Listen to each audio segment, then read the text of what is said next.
Eden Kaz here with Just Be, and we are about to take a spiritual boom. We are at an unprecedented time in human history where we are transitioning from 3D to 5D within the great spiritual awakening. This video and audio podcast is the place for you to find your truth beyond politics, your sovereignty, your voice. Let's kick up your vibration now. By the way, each episode ends with the Just Be practice to do just that. And as we begin the show, just to know a little bit more about me, I'm a soul realignment specialist, meditation master, and dimensional healer. Learn more, and there's merch also at EdenJustBe.com. Let's get this party started. All right, want to do a wild one? Yeah, let's do a wild one. Okay.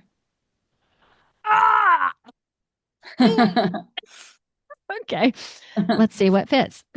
All right, let's start now. Eden, Just Be, Spiritual Boom in association with the Grassroots Warrior Network. Welcome, Marisa Acocella. How you doing today?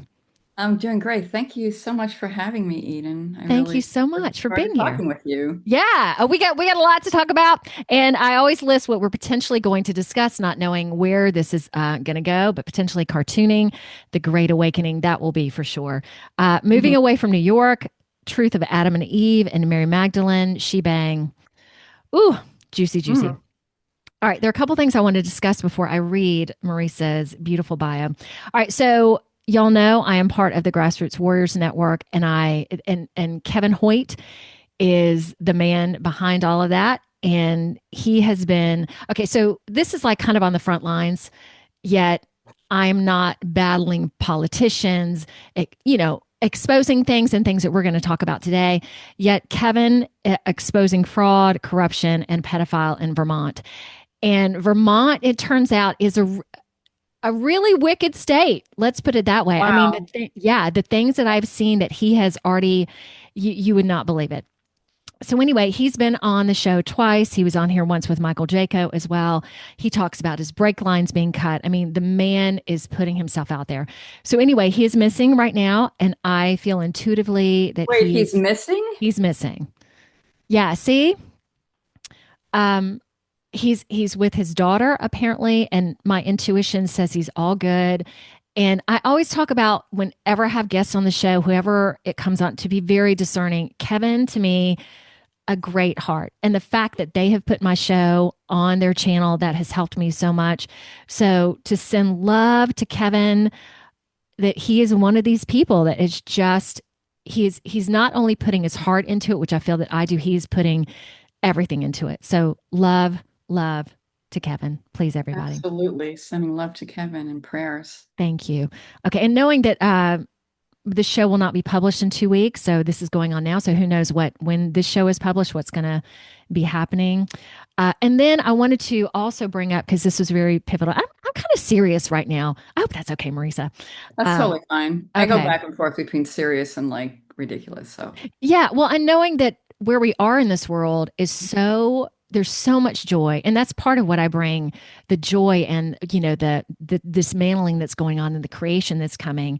That's typically what the show is about. But we also need to, talk about these things as well. I agree. And also, one thing I want to say is we got to remember to have fun and laugh. I mean, that's really key, because great things come when you're filled with joy and happiness.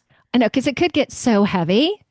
So my thing is to know what's going on, because this is human ascension, but do your best not to be of it. But let me tell you one thing that I'm in right now. So it's funny. All right. So last week's show was all about Gold IRA scams. And I feel like we're kind of on the forefront of exposing this. Okay. Because especially within the awakened community, and I can attest to it because I'm a part of one. So knowing that I consider myself smart, that I'm talking to people like, you today, and investing your IRA this way through precious metals is really good. Yet who you go with is pivotal, which I have learned. And again, talking about being discerning about the guests that I have on my show, Kevin and Andy from Miles Franklin, I loved what they had to say, but Kevin is also helping me. So I can attest to their heart.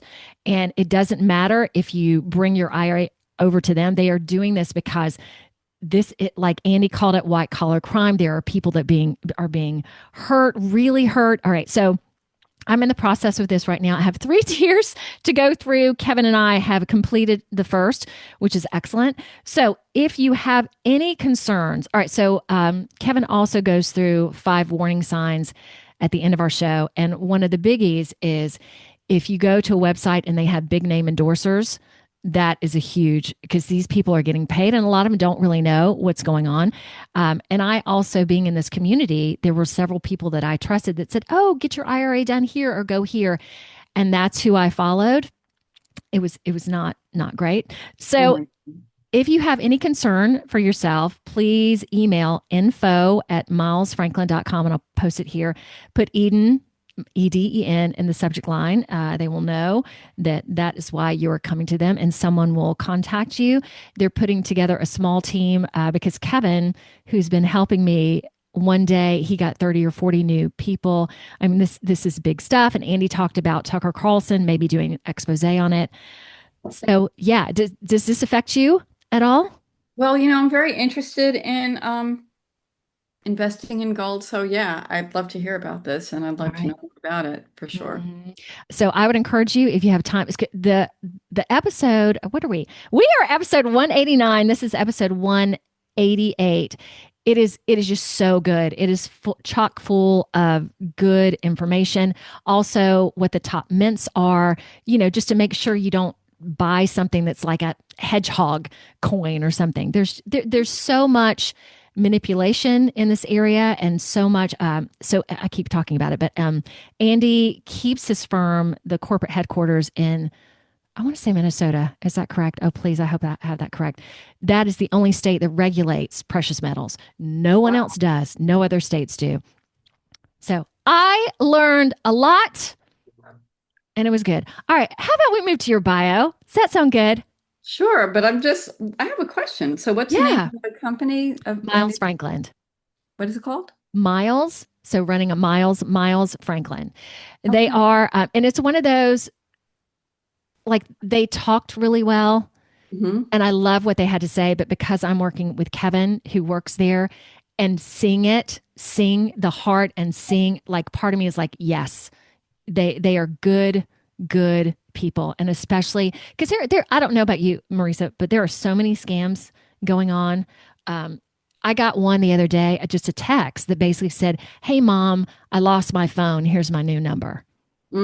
Like, to that level of just. Wow. That's sick. I mean, I live with my mother and she's 88 and what they do to the elderly, like the scamming that goes on with them. And then I actually saved her thousands of dollars because I've just like walked in and interrupted, Oh my gosh. You have to be careful. But then I got scammed too. So discernment is really key. Well, it's so easy. I remember getting a text about a package at the post office needed sign off. And I sillily, of course, I learned now you never get a text from the post office.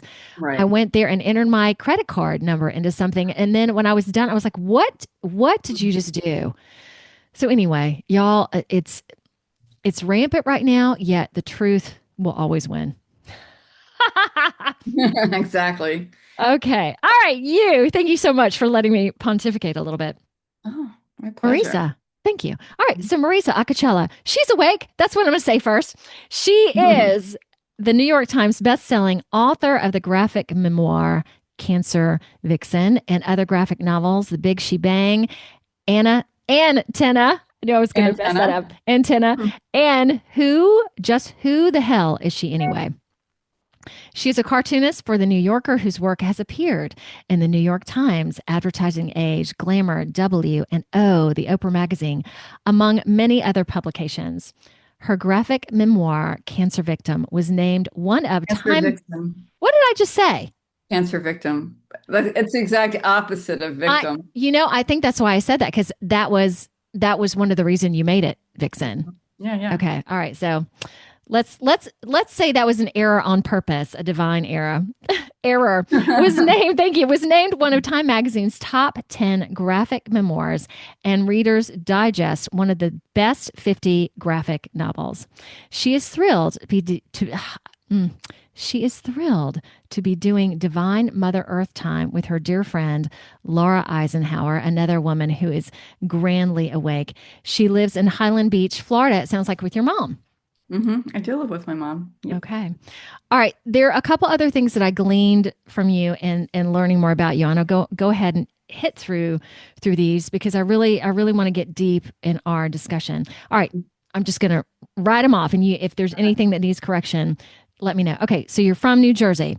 Your Yes. mom was born and raised. Mm-hmm. Okay, your mom was a shoe designer who did Jackie Onassis's shoes for the JFK inauguration. She did. Jackie Okay. called her when she was pregnant with John John. And when Jackie was pregnant with John John, my mom was pregnant with me. Yep. Yeah. Okay. Awesome. And Mhm. then as a young child, I think you already had a propensity for drawing, but you vacationed at James Thurber's house. So to give a nod to him, he died in 61. He was an American cartoonist, writer, humorist, journalist, and playwright. He is best known for his cartoons and short stories, mainly published in the New Yorker. And I guess because of art around his house, you realize that your cartoons or it could have voices at that point. Is that correct? Well, yeah. I mean, my mom was doing these trend reports when she was a shoe designer, and she would draw these great looking women wearing her beautiful, Wow. fabulous shoes. So I was imitating her at like 3 years old. And then these women that I was drawing kind of bored me because they weren't saying anything. So when we wound up in Bermuda and my mother didn't like the room that the hotel room we were in, we got sent off to James Thurber's house Whoa. just by chance. And it was like this white elephant of a home at the fringe of the resort. And I saw all these New Yorker cartoons with captions below them. And I thought, that's it. So my women that I've been drawing can talk. So that's how that happened. Man. All right. Awesome. All right. Then you became an art director, and we talked about so many. Well, a lot of us who are awake were in the graphic arena, and a lot of people that aren't awake are in the graphic arena as well. So I potentially want to talk to you later if this comes about being a cartoonist, because it's not quite as easy as people may think. As well, there was one show that I watched you explaining that. I was like, oh, I didn't quite realize that. But what I want to know first is your turning point in terms of realizing the cabal, the Illuminati, the truth of our world. How did that come to be for you? Um, well, let's see. I guess because I've always been kind of skeptical of everything. Like somebody tells you something, I'll be like, yeah. I'm like that Yeah. kind of person. Okay. But that being said, I could also be scammed like I was. So, there's that, both sides. But I think one of the things that got me early on was growing up Catholic and hearing that God gave birth to humanity, basically, like there's only a man is responsible for creation. It just never made sense to me because women are the ones who give birth. So that was my first big, like, that doesn't really make sense kind of thing. So how many brothers and sisters did you have? I have two brothers and a sister. I'm the oldest. Okay. Were any of your other siblings like, what? Are they like, oh yes, this is great? Were you the only one questioning things? Well, I have a sister who definitely, like, she definitely questions everything and she knows what's going on too. So, and my Nice. brothers are beginning to waken. My father, by the way, listened to Alex Jones every night. And also Mark Passio, Dr. Sherry Tenpenny, all the Yeah. people who I love. So I was like, wow, when my father passed away, I just saw like an app with what on earth is happening, Mark Passio, Dr. Sherry Tenpenny. I knew he was listening to Alex Jones at night because, I was with him a lot of times and I would hear him do it. So, Okay, can I go ahead and state this because this was sure. really interesting Mhm. that he was a pharmacist. Is this correct with a doctorate in nutrition? Is that right? Yeah, and that's the other thing. Yeah. Because That's I think I'm my rare. father's, yeah, because I'm my father's daughter. So he opened a pharmacy health food store in 1975. No way. And he had a column in the town newspaper, and he wrote about taking vitamins and supplements and take the offensive with your health. That way you don't have to take anything big pharma, right? He was anti-big pharma, and he was a pharmacist. And Wow. the doctors in my hometown of Scotch Plains, New Jersey, started boycotting my father's pharmacy. So that probably was the first thing that gave me pause. My dad Whoa. was really on it, and I grew up eating raw cashews and drinking pressed juices like carrot juice. My hands turned orange when I was like 13. I mean, actually 16 at that point. Yeah, so, and that's not to say that I didn't have a cheeseburger and fries every chance I could, but yeah. But you know what I'm saying? I Yeah, definitely, different.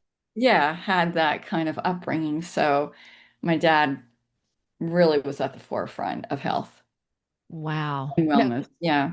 and I have to mention this. I just saw this on, this would be Saturday, August 30th, that RFK has stated that medical schools must now teach nutrition or lose federal funding. Have you heard some about that? Is that accurate? I thought that was the greatest thing ever. Well, yeah. Yeah, I mean, and why hasn't that been done all along? I went to a doctor a while back who's supposed to be a functional medical doctor, and they didn't even ask me about my diet. I Mm. mean, like nobody asks about your diet. And when the whole pandemic happened and they were Mhm. pushing, I don't know if we could say that Oh, here. yeah, girl, that's what this is all about. Yes, Okay, please. okay, okay. So when they were pushing the vaccine, right? Yeah. Um, like all these doctors, every single one nobody questioned whether it was going to do anything, what was in it. They were all just, as we know, drug pushers and butchers. Most of them. There's some good doctors, but Mhm. yeah, my father was right all along, and that was like 1975. So And were you always being skeptical and being discerning and with your dad?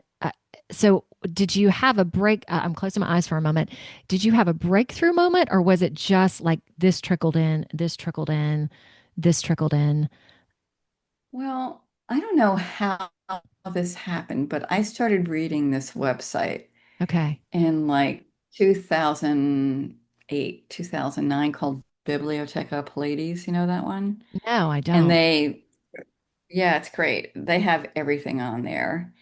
Who the Anunnaki are, the backstory of the Illuminati, the Cabal, the 13 families, like Fritz Springmeier. That book, I read that like years and years and years ago. So, yeah. So I was reading that and like telling people like, did you know there's a base on the moon, on the dark side of the moon, and it's really and we were there before and Apollo 11 like nobody everybody thought I was like Marisa's totally lost it. Mm, Yeah, yeah. So I started reading that. And then remember the whole thing with Ed Snowden? yeah.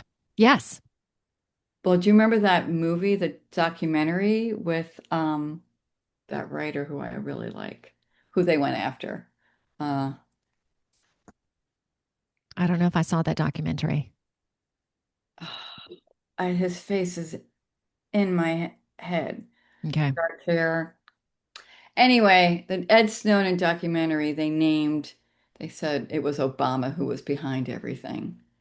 And that's when everything I'm reading, that's when everything made sense. Okay. I knew right then and there that everything I read was total, it validated everything right there. Okay. And when did Snowden happen? Was that like give me a date or Hmm. a year? What year was that? Was that like Was that 20? 2014, Oh my 2015? God. Okay. I don't know. That movie, but I was tracking that whole thing with Snowden. Okay. That made sense to me that we were all being monitored. So how is that? So for me, being spiritually awake for a really long time since my 20s, but Mhm. then the awakening to the world came in 2020, like lots of people. Mhm. So you being awake before more people, was that how did you deal with that? It was really hard, I have to say. Also, like spiritually, my mother had a near-death experience, so I Oh, talked wow. about the other side, and that was commonplace with my family, kind of Okay. thing. So, when did I did start talking to my friends like in 2018, Hmm. 2019. I said there's going to be a vaccine coming out. They're going to put metals in your brain. I'm telling you, whatever you do, don't take it. And they all looked at me like I had two heads. So when that started happening, I said to my friends, remember, don't do it, don't do it. And then I started sending them Bobby Kennedy, and that's a lot of my friends at that point, when I was living in New York City, I moved to Florida, stopped talking to me. They did. I've Oh definitely man. lost most of my friends oh, that are in the media. Like they think I'm nuts. Ah. Yeah.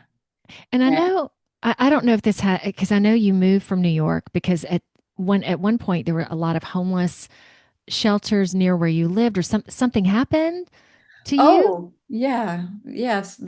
Okay. So I was living at that point in 2021, 22,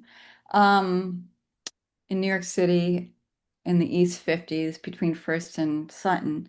And I took my nieces, who at that time were about 12, they're 16 now, yeah, to a restaurant. And we were walking down First Avenue, and this homeless person, this is when they let all the homeless out of, remember, of the institutions. But no, we were on lockdown, but they could roam free. Like, Uh-huh. how did that make sense? Literally. Like, I remember walking in the streets of Manhattan, and it would just be me and the postal, the mailman. So anyway, I was walking back with my nieces from a restaurant like 3 blocks away, and this homeless man followed us and threatened to rape all three of us at the same time. And these Oh were gosh, thank you. yeah, they're 12 years old. So I left New York after that. I was like, because he knew where I lived and followed me into the apartment building. Well, and New York is just an echelon for all of this that's going down and you were really right in the middle of it. Yeah, I totally was. You know what's interesting too at that point? When I did file a police report and I said, well, what about protecting myself? Because this guy knew where I lived, Hmm. right? Um, I said, well, what about getting a gun? You know what they said to me? You know how New Yorkers are like, no guns, anti-gun, all that. Yeah. So the cop said, lady, get in line. I'm like, what are you talking about? This is New York. He said, everybody in New York wants to buy a gun. Ooh, wow. What does that tell you? Wow. And I That's, on yeah. one show you talked about like New York. Tell me if this is true. That your perception of New York used to be, oh, it's kind of the center of the world, and then everything shifted. Was this the part that shifted for you, or just You know what's interesting? I used to think, oh, the smartest, most sophisticated people in the world are in New York. yeah, The most educated, everybody went to, I mean, a lot of my friends went to Ivy League schools. They're all so yeah, smart. And now I'm realizing there are a lot of smart people out there. And the people I thought were so smart really aren't that smart. I mean, how smart can you be if you fell for like the biggest psyop ever to hit the world? I mean, COVID was the biggest psyop ever on the planet, and they fell for it. So, what does that tell you? And well, I'm meeting a lot of people who are really smart. I met a lot of people all over the country. I hear from a lot of people all over the country who didn't fall for it. They're really smart. And even the ones who did get it and who are now waking up, they're pretty smart too. But the ones who are digging their heels in, who are fighting back and attacking me and my friends because we stood up for humanity and we stood up for truth, and they still continue to attack us, they're not very smart at all, are they? No. Well, and as you know, that's part of the plan too, the programming and the indoctrination. And I mean, it's heavy duty. Do you feel that that's opening up a little bit now? That people are more willing to change their mind? You know what I see that like my brothers, for instance, are beginning to Yeah. wake up. Like one was sort of there and one is definitely now asking questions, and I told him I'd start sending him things. So that's to me a really good sign. Some of my friends in New York, Yeah. um, I don't know. I don't think so. I mean, I hope they are. A lot of them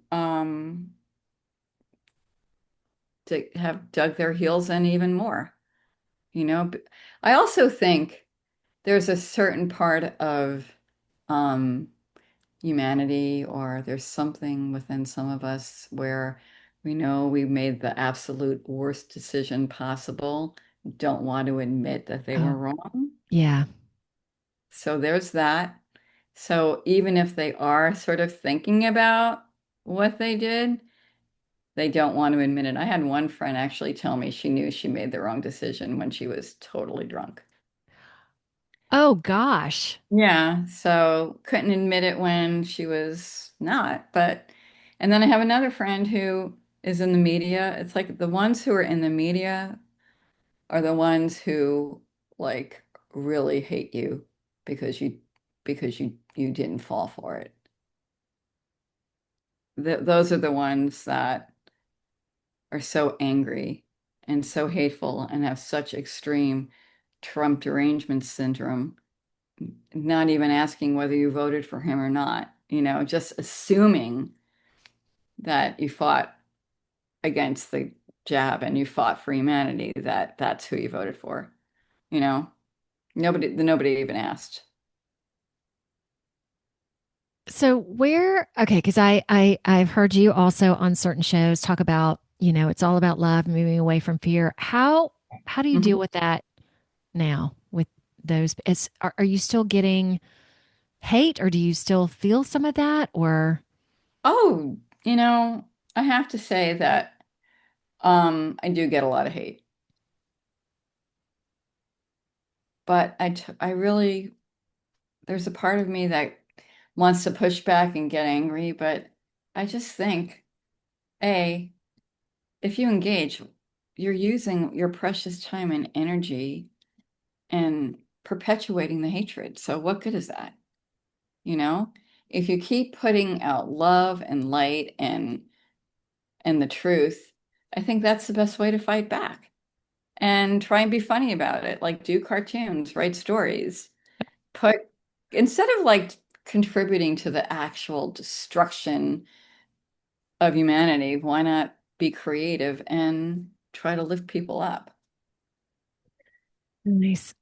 I want to go into this because especially hearing more about your dad. All right, your breast cancer story, and I think you still have a foundation for that.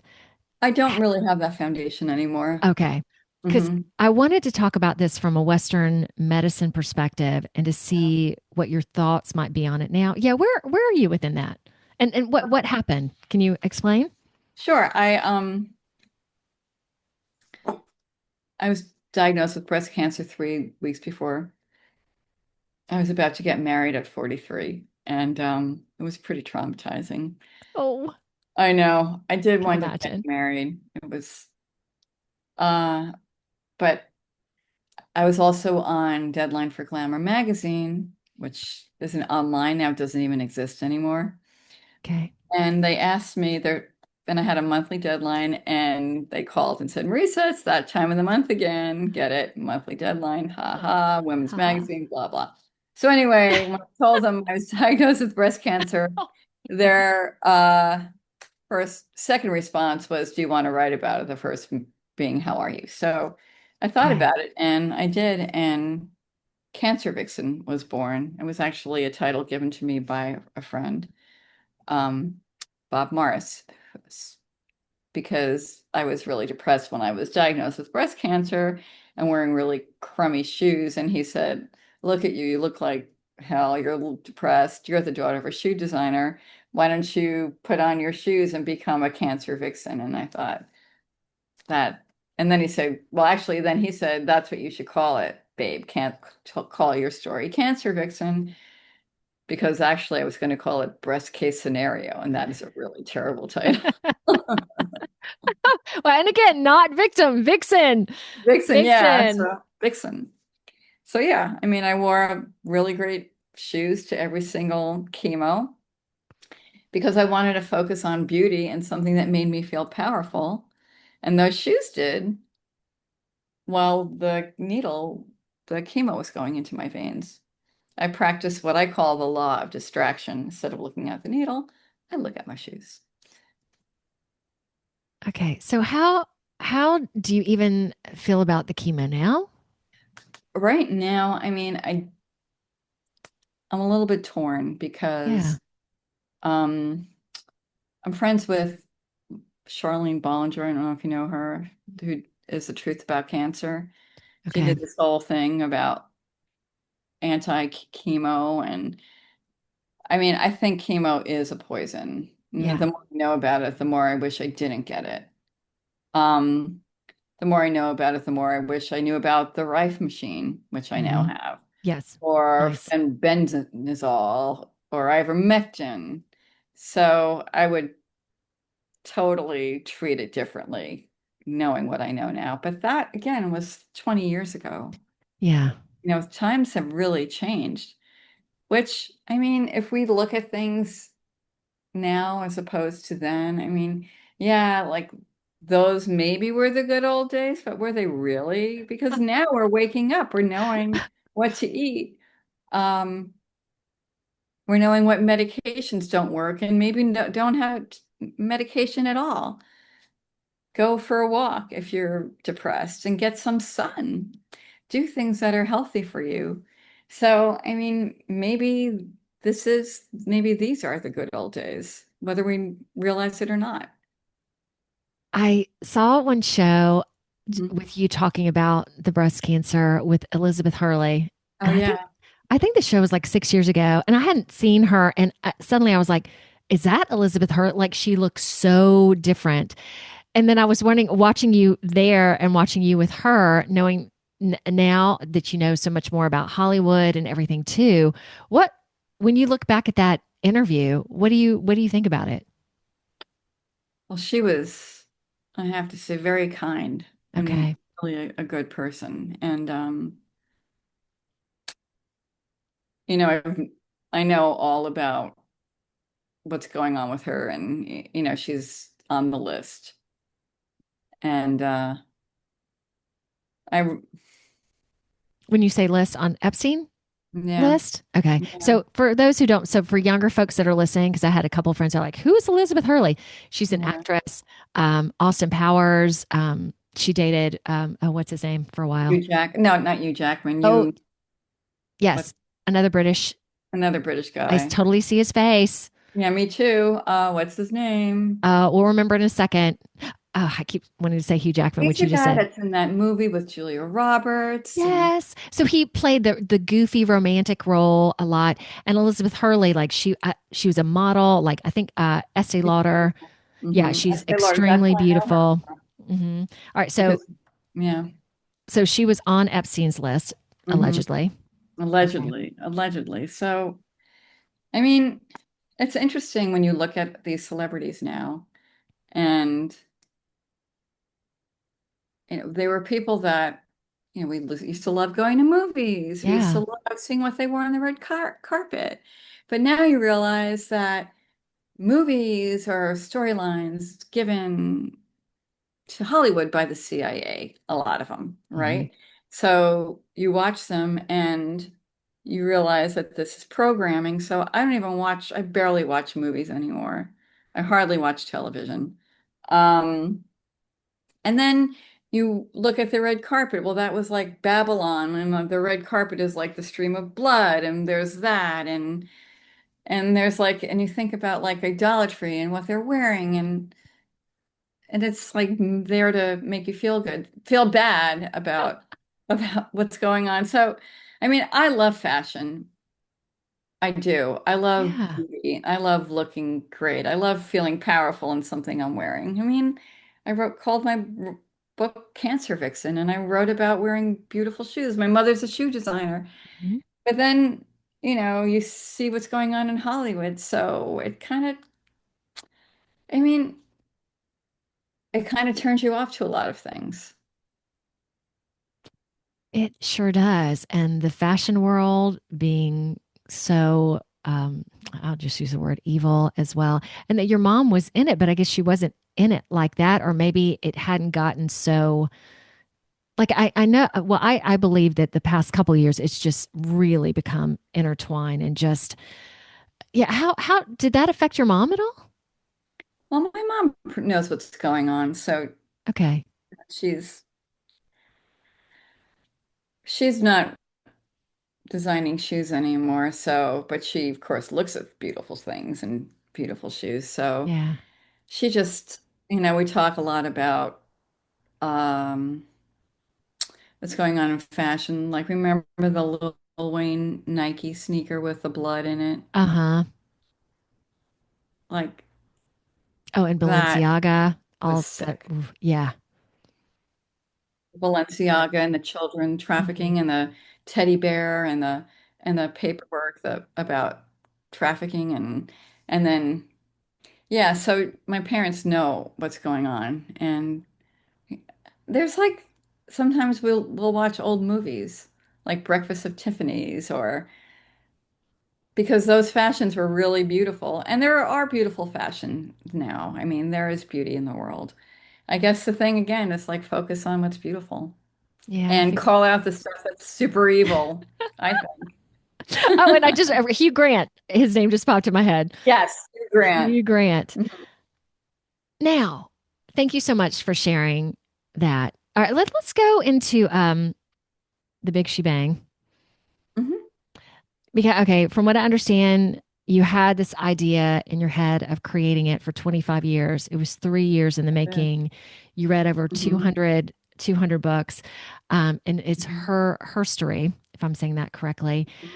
I Mhm. loved hearing you talk about the truths of Mary Magdalene and Adam and Eve. Uh, First, can you comprehensively say what the book is about? Sure. Okay. First of all, I think you do like the Adam and Eve story because your name is Eden. Yes, I like, but I also like it because again, women are blamed for all the wrongs that are done in the world, and it's so not true. That really bothers me, actually. Yes. Yeah, I mean, I think Eve was a hero, to be honest. Yeah, let's hear it. Okay. Let me see. Do I have a copy of that book anywhere? It's in the other room, but I could do it right off the top of my head. Okay. Yeah, Eve. Well, first of all, she was targeted, right? Because according to the Gnostics, and I think it was the hypostasis of the archons. Is that the name of the book? Um, or the rulers. Uh, so there's Adam, right? Molded out of clay, and Yaldabaoth, who was birthed by Sophia, who was an Aeon who left the pleroma, thought she could create. Maybe I should start with that. Sophia actually left the pleroma, which was the heaven where God the Mother and God the Father lived, Okay. right? She was her mother's daughter. She wanted to be creative like her mother who created the world and gave birth to the world, according to the Gnostics, which is why I gravitated towards them because, like I said, I question whether God was birthed by a male God gave birth to all this. Hmm. So Sophia wanted to give birth. She wanted to be creative, so she took a swan dive off the pleroma, but she was very courageous, but then she became very fearful and left the light and descended into darkness. And while she did that, and she was fruitful and creative, gave birth to Yaldabaoth, this demon that was an abortion, as they say in the Gnostic text, and that Yaldabaoth had the head of a lion and the tail of a reptile. So going back to that, right? So knowing that Sophia, who is the wisdom goddess, the daughter of God the Mother, right? Gave birth to Yaldabaoth. Yaldabaoth, in turn, um, gave sort of molded Adam. This is according to the Gnostics. And Adam didn't do anything. Adam was inanimate because Adam didn't have what Sophia had. He didn't have the soul of Sophia. He didn't have the spark of Sophia because Sophia came from God the Mother and God the Father. So, what did God the Mother do? She sent down Eve. So Eve basically was the mother of the living, right? And Eve gave gave blew life into Adam, and that's how Adam became adamant. But what happened was Yaldabaoth, with the Archons, he gave birth to the Archons, who are also like him, really evil.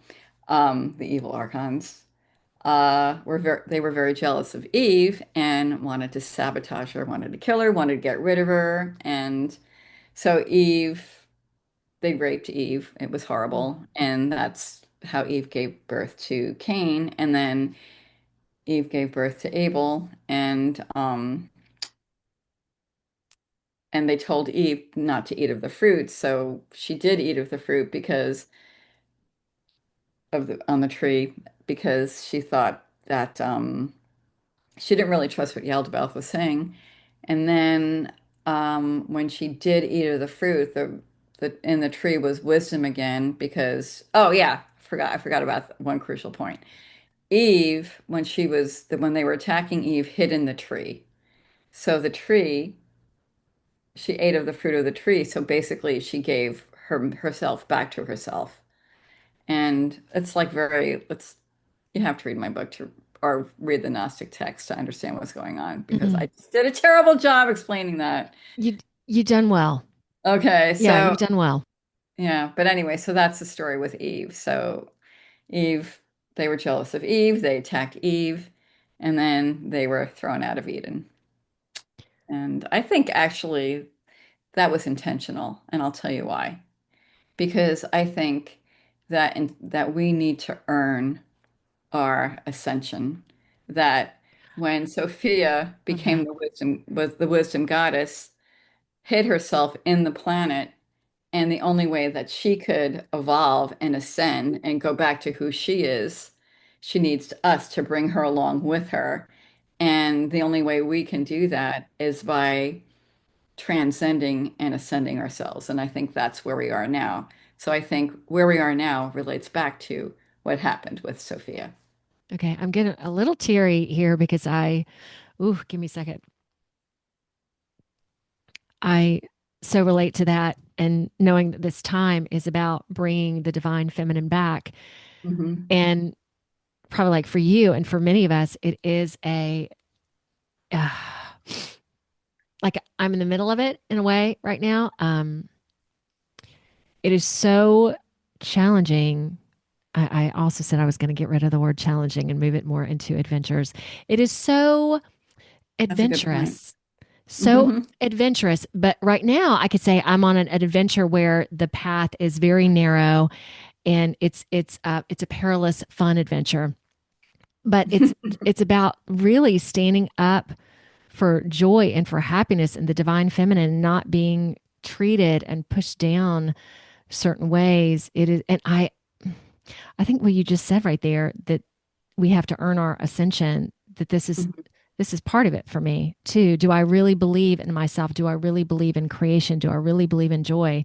And this is another level that's happening to me at this point, but it keeps every time it's like taking a step up, then another step up, then another step up.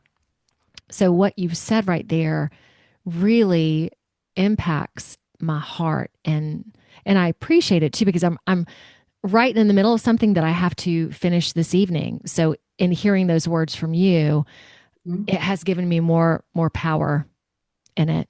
I know this is very general, but I hope it makes sense. So, when did you do this book?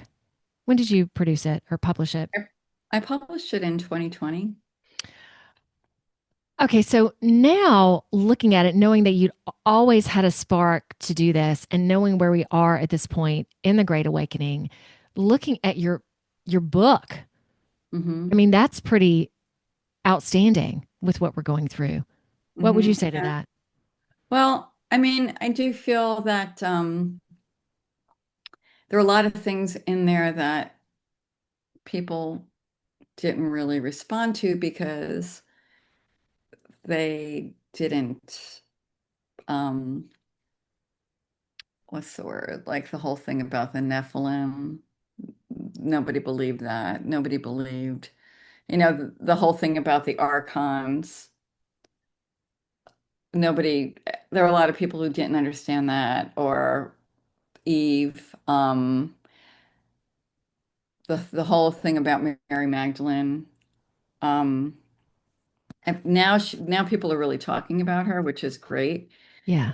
But when that book came out, I got a lot of pushback, and I was surprised that it didn't do as well as it did because there wasn't this movement that there is now.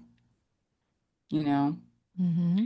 I feel that we definitely have come a long way, baby. Remember that Virginia Slims? Yes. Being in advertising, you've come a long way, Yes. baby. Selling, yeah, advertising to cigarette companies selling cancer sticks to us, right? And telling us we came a Mm-hmm. long way. Mm-hmm. Yeah, so Virginia Slims was a slim cigarette. That's what that was about. That too. So, yeah, remember? So, I mean, I think that there are a lot of things that I wrote in there that, I talked about the Vatican Library and how our secret history is in there. Mm-hmm. Now that's a big, now people are really talking about that. So, Mm-hmm. I mean, there's a lot of things in that book that I'm really proud of.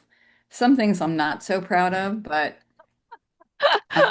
Oh man. Okay, I'm curious about those. Yeah, you were kind of, I would say within your book too, kind of a whistleblower in a sense, like exposing things. And I wanted to ask you this too. I, in my younger years, would have considered myself a feminist. that's Now, right. yeah, Yes. now that again, to me, that is a word about separation. It's Mhm. about now honoring men Mhm. and knowing that there are differences and cherishing those differences. Okay, but that doesn't mean that I'm diminished because of that. It Mhm. means that I can be stronger. You honor me, and also I can honor you. Yet, being this feminine, this creator right now, us being Mhm. women, so friggin' important.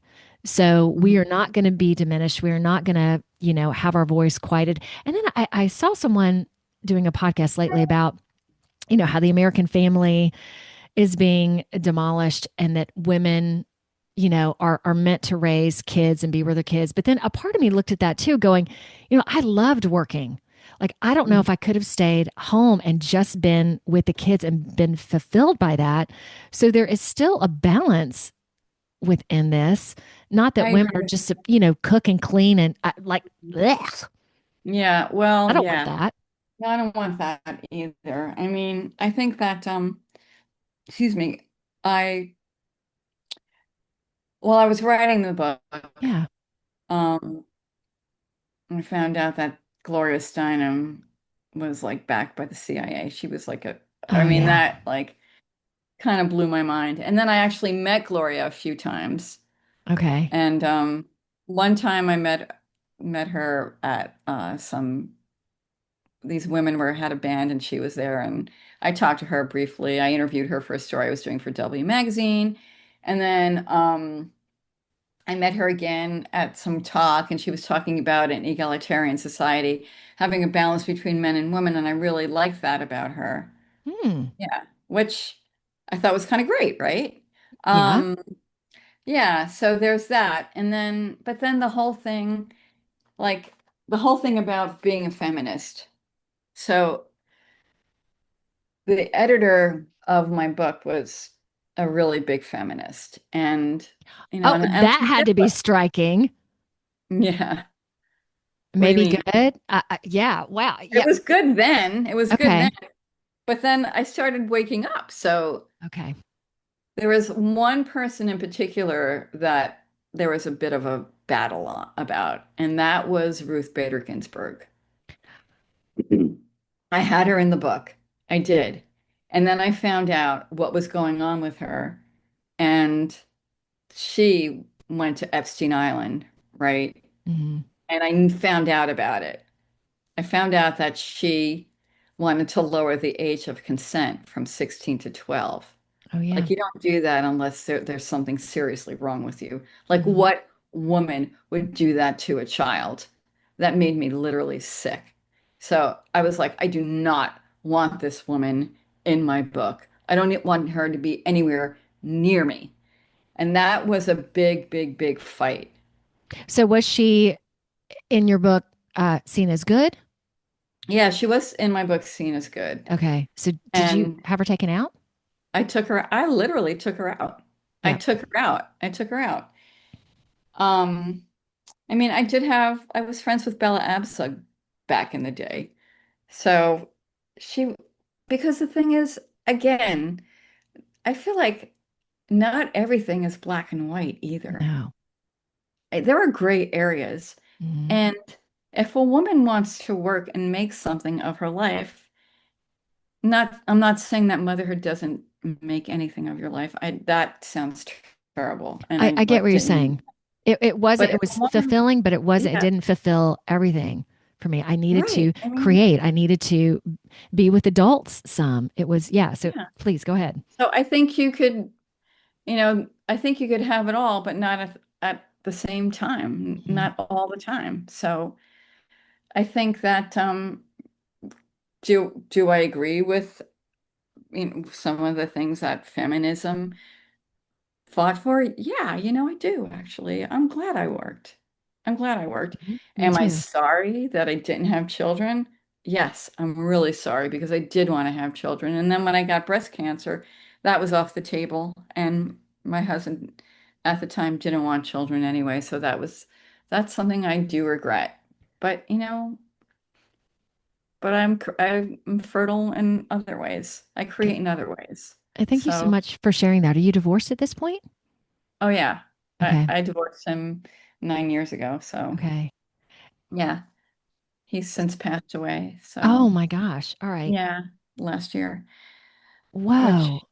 which was sad for me, honestly. Okay. Oh my God. I want to sit with all, you just delivered a lot of information there. Too So you, much? Sorry.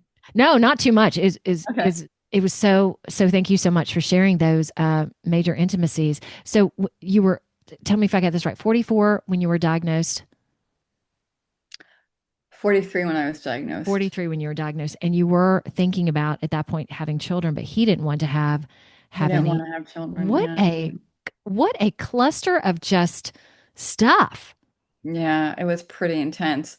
And I literally was like, you know, I really wanted children. My unborn children appear in Cancer Vixen. Oh my heavens. Yeah, because you're told that you can conceive while you're getting chemotherapy, and then then after that you're told you can't conceive 5 years afterwards. Well, at that point I would have been 49, so because I would be on this drug called tamoxifen for 5 years, so you can't get pregnant then. So anyway, it was just not in the cards. Let's just say that. Okay, it's again some of the parallels. My mom had me, so they my dad was Catholic, was going to be a priest. Oh, my dad was going to be a priest. Oh gosh, here we go. Here we Oh my go. God, that's Okay. so weird. So was not obviously got married. They had me. Then my mom got Hodgkin's disease. So Oh. same thing at that time. They believed that if she breathed on someone, they could potentially get it. So the same thing with her. Don't have any other children after 5 years. So they had planned on having five, and when the 5 years hit, they were like, "Nope, we're done." So then there's just me. Oh, So I but I'm so understand. glad there's you. Well, thank you so much. I'm So I glad your can. dad didn't become a priest. I know I'm that would glad have been a mine didn't. whole different thing. I know. So, okay. Well, I just wanted to mention to anyone listening what I Mhm. so I do soul work. So at the time I had my business, yet I managed it where it was more where I could be home for the kids when they got off school. And I remember there was one point with my husband, we're divorced now, was like, oh, it'd be so great if you had a full-time job. Because I get it. We could have made much more income together. And at that point I was like, I don't want to be the person that comes home and suddenly we're trying to cook dinner and we don't have a life with our kids. So financially, there's a part of me now that's like, oh, that would have been really nice. But then I look back at it and be like, I couldn't have had because my job is also peaceful life and harmony. And if I had Mhm. gone into that and suddenly had this juggling crazy life, what would that have been? So You would it have was just been, yeah, perfect. yeah. Good for you. Good for Well, thank you. you. Thank you so much. I appreciate that. Is there okay? So I'm also going to include links to your book and to other books as well. So a graphic novel. Can you describe that for just a second? Sure, it's a novel told in comic book form, but it's not a comic book. Nice. It's a piece of literature. It's not like something you get in the newsstand. It's something you buy. It's a book you would get at a And bookstore. you look at it. It's not just to read, but it's to really look at. Okay, and I'm including your website as well, just so people can get an idea of your style if they're not aware. Hey, can you? We'll go to the practice in just a second. When I saw the first, I think the first interview or the first meeting that you had with Laura, and Hmm. then apparently there's been this budding friendship Yeah. between the two of you. What was that like for you? How's that been? Oh, she's one of my best friends. I love Laura. So nice. She's incredible. She It's funny because when I was writing my book and even before that, like I said, I would go on this website, Biblioteca Pleiades, and I would see her name. Like they would run articles that she wrote, and I'd do research on goddesses and the divine feminine, and her name would pop up. And it's like, like Wow. when you're looking at the movies and you see the credits or the titles, and like you'd see a name, and then like you'd see the light come through the letters. Well, that was what would happen whenever I saw her name. I was like, I have to know this person. So then I reached out. She was doing readings. I said, I would love to have a reading with you. And it was right after my book came out, and she interviewed me, and we've been like friends ever since. We're like, oh my God, we love each other. So yeah, That's she's so great. good. I love her. So within this process too, you found like I guess like a soulmate or someone who Yeah. you totally jive with. Hmm. That's so great. All right. Anything else you'd like to share about yourself before we go to the end? Um, yeah, I do all my own drawings. I never asked Chat GPT for anything. I never even tried talking to it. Um, I don't rely on AI. I do my own research. And I really think it's important for all of us to stay human. Humans, stay human, humans. I would agree. I I have use Chat GPT for one thing, hmm. and I just like you, I stay away. Like I love GPS. Like that is my because I'm directionally challenged, but yet Me too. really stay away from it. Siri, I don't, Alexa, Mhm. they will not be in Me my too. house. Never used either of them. Oh my gosh. Yeah, I used before I knew everything. Hmm. Yeah, I would agree strongly with you there and staying human. And as we navigate I know there's beauty within AI, but I feel like right now that has not been established yet. So I'm gonna Yeah, I don't stay trust it. away. And I've you're, seen. oh, we Go just ahead. I'm switched. sorry. What were we going to say? Well, it's interesting now that people, from what I understand, are going to AI for as a doctor, as a therapist, as a spiritual guru. I mean, whoa. As a girlfriend, I've seen people Oh, like some guy on Instagram is like, my love, oh no. precious. And I'm like, oh my God. And he's getting more and more unhinged. And it's just like, insanity to me. I've seen people go literally insane talking AI.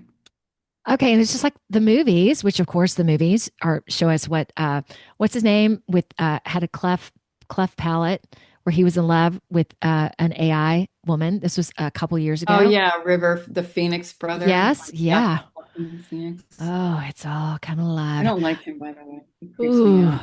well, ooh, okay. Shake it off for a second. Can we now go into the practice? Kick us off. Just be practice. You talked about doing some sun gazing. Oh my gosh, stuff before. You cut up a little bit. Okay. Can we go into the practice? Am I coming through? Yeah, Okay. yeah, now you are. All right, awesome. And you talked about doing some sun gazing, talking about that a little bit. Well, I moved to Florida, and one of the things that I've been doing since I've been here is I get up early most days and I look into the sun and to get the red light. And I don't wear sunglasses because you get vitamin D. It comes in through your eyes. And vitamin D has gotten a lot of really good press lately. It's antiviral, anti-aging, anti-cancer, and it's just really, really healthy and good for you. And so I've been doing that a lot. So that's one practice I would encourage people to do. Try and get some vitamin D through your eyes. Don't wear sunglasses in the morning. So get the red light. Nice. Okay. I thought of one thing I would like Mm-hmm. you to leave us with, if you wouldn't mind. For women, what would you say to them during this pivotal time? What words of encouragement or advice or power would you give to them and to me? Okay. No. I think it's important that women realize how powerful they are. And coming from a place of being a woman and embracing your womanhood, your divine feminine, whatever that means to you, for you, how you express it. Um, and also, I think in doing so, honoring the divine male, because I feel that men have also suffered late, in the I would past agree. few decades. They've been put down, and it's kind of like the man is here to defend the woman. We're supposed to work together, and I think when you put the men down, we're putting down ourselves. So I think we need to all work together. Beautiful words. Thank you so much for being on the show. I say this sometimes. Well, I say this a good bit, but I really mean it when I say it. Thank you so much for lending your heart and being intimate with us today. That's what the show is about. So thank you so much for doing that. Okay. Thank you so much for having me, Eden. I really, really appreciated it. I had a great time. Thank you so much. All right. And if you can stay with me when I stop recording, but I want to go ahead and say goodbye. Every week we come back with, it's just been, the show to me has always been good, but the level of conversations, I think it just replicates the energy of the world. It's just, everything is ascending. Everything, it feels really good. So thank you guys for tuning in, and we'll see you next week. Say bye again if you wouldn't mind. Bye-bye. Thanks, everybody. Thank you, Eden, for having You're welcome. me on. Thank you. Thanks for watching. Y'all, find me on Facebook, Instagram, LinkedIn, True Social, as well as Rumble, BitChute, YouTube, plus a plethora of other audio directories like Apple Podcasts and Spotify. So like, subscribe, do it all. See ya.